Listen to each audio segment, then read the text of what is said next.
Halo semuanya, selamat datang di segmen analisa. Sudah lama kita nggak ngebahas terkait dengan isu dari ijazah Pak Joko Widodo. Ini sepertinya semakin meruncing teman-teman. Kita update ya beberapa hal yang sepertinya terus menjadi perdebatan. Kalau kita lihat di media massa, sosok-sosok yang terus vokal, konsisten untuk memberikan tuduhan dengan alibinya adalah ini adalah hasil research mereka atau penelitian mereka. Roy Suryo, Dr. Tiva, dan juga Rismon Sianipar, mereka masih meyakini bahwa ijazah Pak Jokowi ini adalah palsu begitu, bahwa bahkan mereka pun menduga ini sepertinya dibuat di sebuah pasar. Ada salah satu sosok yang katanya mengklaim mengetahui tentang proses pembuatan dugaan ijazah aspal tersebut. Oke, di sisi lain sepertinya ada sebagian masyarakat yang berpikir bahwa ini kayaknya timnya Pak Jokowi ini sepertinya ketakutan gitu loh. Maksudnya ketakutan gimana? Udah berbulan-bulan case ini terus beredar,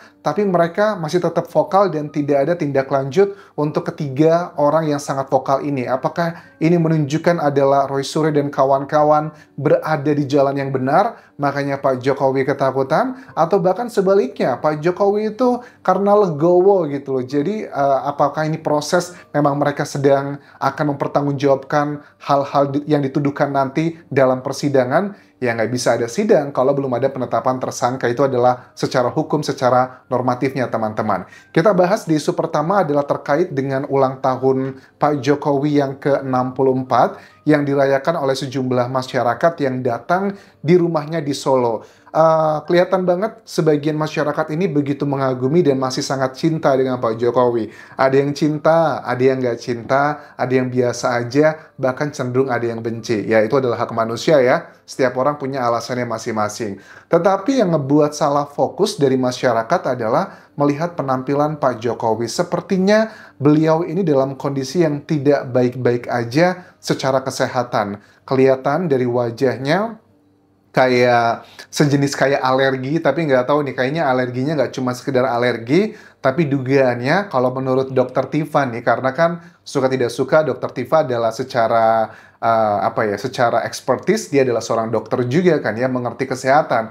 Kalau menurut Dokter Tiva ini kemungkinan besar dugaan analisa seorang dokter katanya Pak Jokowi terkena autoimun yang akut. Bahkan dikatakan ada salah satu video yang beredar Pak Jokowi lagi jalan kaki, kayaknya perutnya itu kayak ada alat kesehatan atau CAPD. Adalah singkatan dari Continuous Ambulatory Peritoneal Dialysis. Ini adalah metode dialisis cuci darah yang dilakukan melalui perut, memanfaatkan selaput perut peritoneum sebagai filter alami untuk membersihkan darah dari zat besi. Apakah itu benar atau enggak? Ya Dokter Tiva sih memberikan yang kayak sekedar dugaannya. Ya memang bisa, aku harus mengakui ya, Pak Jokowi seperti dalam kondisi yang nggak baik-baik aja.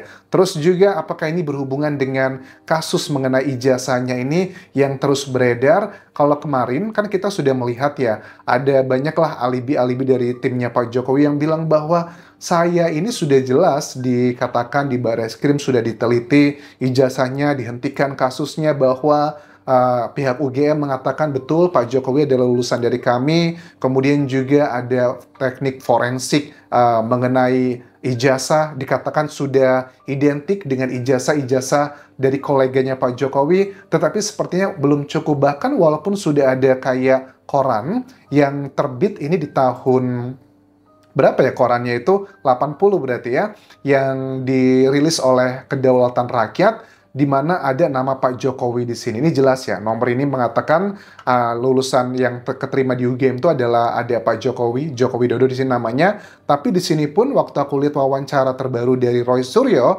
dia mengatakan bahwa waduh kami sudah menelusuri nih. Aku juga lihat ya di Rismon Sianipar itu juga mendatangi Pak Kasmujo.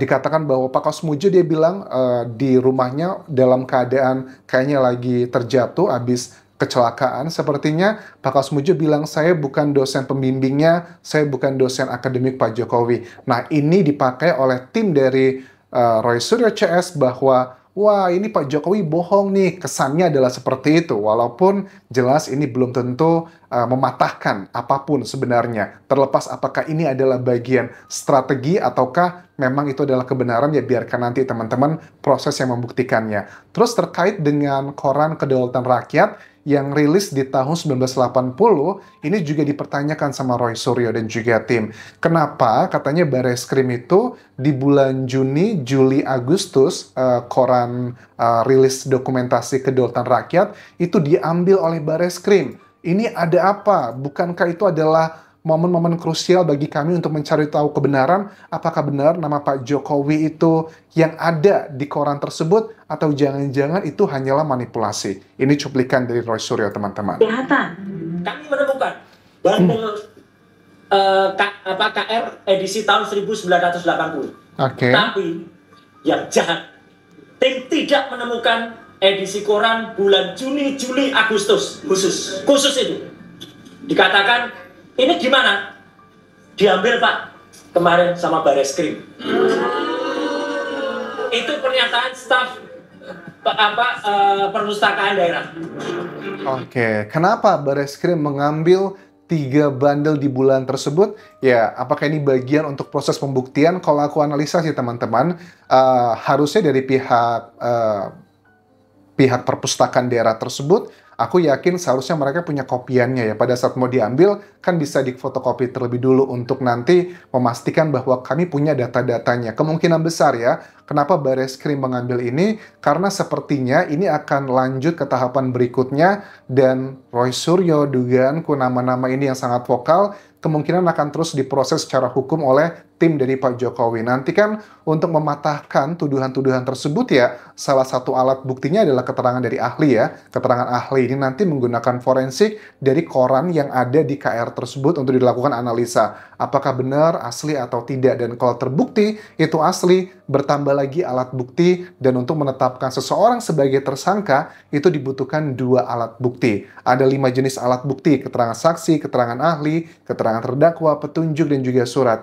Aku yakin kenapa diambil oleh Bareskrim, karena sedang proses untuk menetapkan seseorang nanti atau beberapa orang untuk menjadi tersangka. Oke, di sisi lain, salah satu sosok yang juga sangat vokal adalah Dr. Tifa.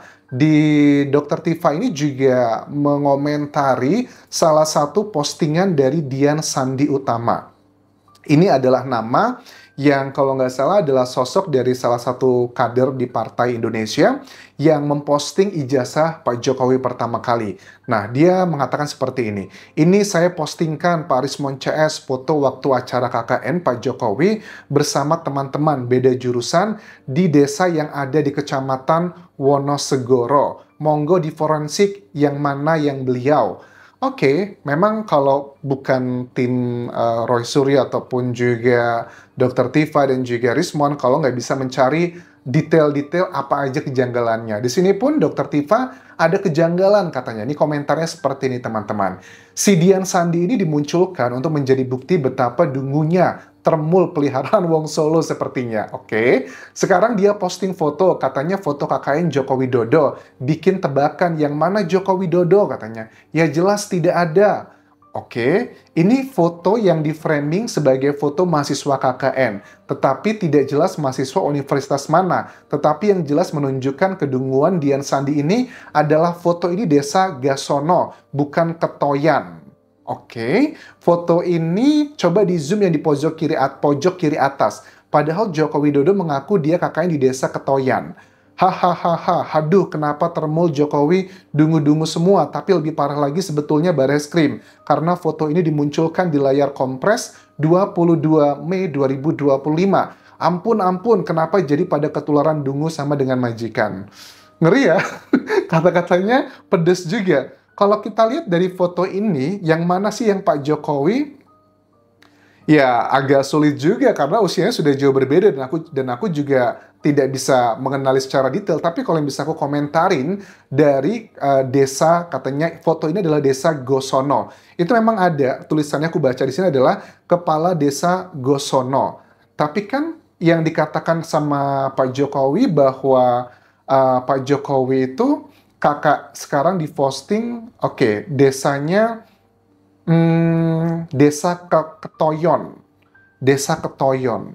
Ketoyan, sorry.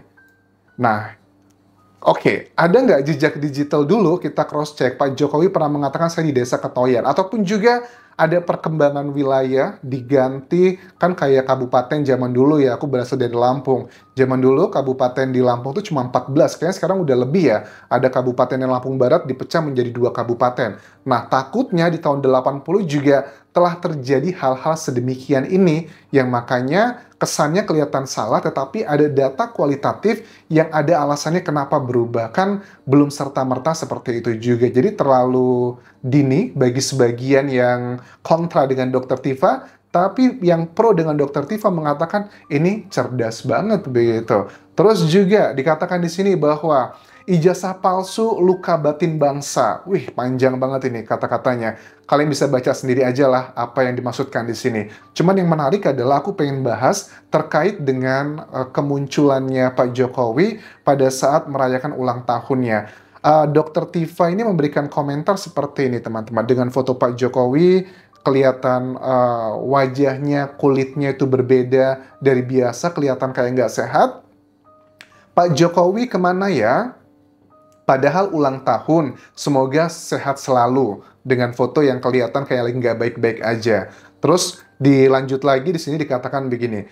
Jokowi 21 Juni 2025, sepertinya masih sakit. Sekali lagi saya ingatkan, Pak Jokowi, Anda sakit serius, tidak bisa dibiarkan tanpa perawatan terbaik. Ada luka memanjang di leher, pasti gatal sekali rasanya sekujur tubuh. Semoga lekas sembuh, Pak. Segera ke rumah sakit, jangan hanya rawat jalan. Aku yakin Dr. Tifa untuk level seorang Pak Jokowi, nggak usah diingetin untuk menjaga kesehatannya. Pasti timnya itu sudah jauh lebih advance mencari yang terbaik untuk Pak Jokowi. Aku harus mengakui, memang sepertinya Pak Jokowi mengalami sakit yang cukup serius di sini. Bahkan Dr. Tifa pun juga menyampaikan statement berikutnya terkait dengan hal yang diduga itu ada di perutnya Pak Jokowi. Katanya itu adalah alat kesehatan.